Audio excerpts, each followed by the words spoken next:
As we get closer to Thanksgiving, people start, reflecting on the things in their life that they are most grateful for. And the Women Tech Council talking to members of the Utah tech community and found the tech advancements they are most grateful for. And we have the results this afternoon. Sydney Tetro here with us today, going through some of these and love these ideas because we were just kind of looking here and yeah, I think you've got some winners. I really like these. What are people in the tech world the most grateful for? Well, as we talk about that, technology really has changed our life, and it's continuing to across every segment, from what we wear to how we interact to our families.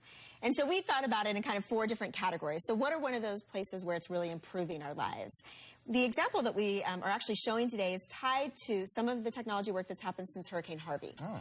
So you have large numbers of families that are displaced. This is the first time technology is being used to help those families get their intake applications in so that they can get back into their homes faster. Oh, that's fantastic. Yeah. So I really, really like this. So we're showing a few of those screens, but usually it's paperwork, right? Going to places, and now we need photos. You've got the ability to do it all online, get the responses, and more quickly get the process down. That's a really big way tech's improving our lives today. I tell you, that's the last thing that people need is to actually physically have to go to those aid organizations. They can just do it at home. That makes their life so much easier. Exactly. Anything we can do to help them get back into their normal lives. Sure.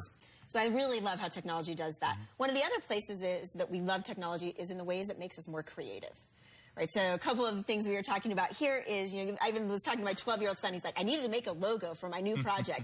So where does he go? Goes to his mobile app, downloads the Logo Maker app, creates a logo, makes all of the modifications, uploads that to their site, and then goes into creating video content, all from their mobile devices. Wow. This is pretty impressive, right, for them to be able to do that. These are really quick, easy things. You're seeing some pictures there of going to Logo Maker, adding fonts, adding names, going for it. And then this is an example of an app that I love called Ghost Lens. So Ghost Lens allows you to transpose one image on top of a video. So if I have a logo that I want to put on top of a video or create special effects, it's all from your mobile device.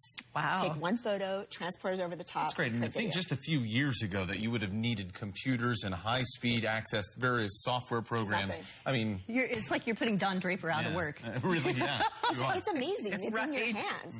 Right? One of the other places we love, too, is that it really drives innovation. So we've all been watching the iPhone X launch. Yeah. Right? I have my iPhone X. And what's really cool, what I love about it, is some of the Face ID technology. Okay. Exactly. The button is gone, right? The home button's gone. Home button's gone. But basically, at the top of the screen, I have an Xbox Connect in my phone now. That's what happened. So Apple actually bought the company that has the chip in the very first Xbox, and they put it in here. So now I have an IR sensor, I have a true depth camera, and I can detect 30,000 points on your face and do really cool things. Apple started using it for authentication.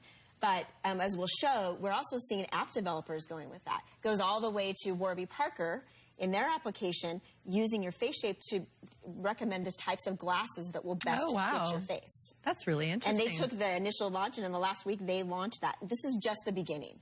Because knowing what you're doing. Even as simple as the emojis, too, that we're showing here, that's pretty wild. Oh, yeah, the Animojis, right? I love the Animojis. I was playing with them yesterday, right? You talk, and and then it's like, I was like, have a magical day, and I'm being a unicorn. Like, that's a really, really cool way to use the Face ID. Now, Sydney, you guys don't know this, but Lori's kids are here in studio with us because they were out of school, and so Lori was taken over today, and I know one of the items on the Christmas list this year is a Nintendo Switch. Okay, very nice.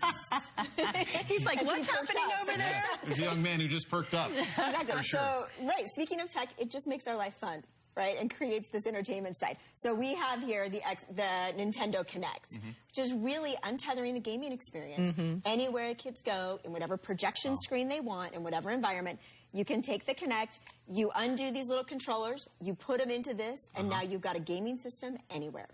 I will warn you, parents, it is not cheap. I do know that. Sydney, thanks so much for joining us. We appreciate it. And it's amazing how things are changing for us. And they will continue to do so. And how grateful we are for that innovation in our lives. Thankful and grateful. Good stuff. Thanks. Good to see you again.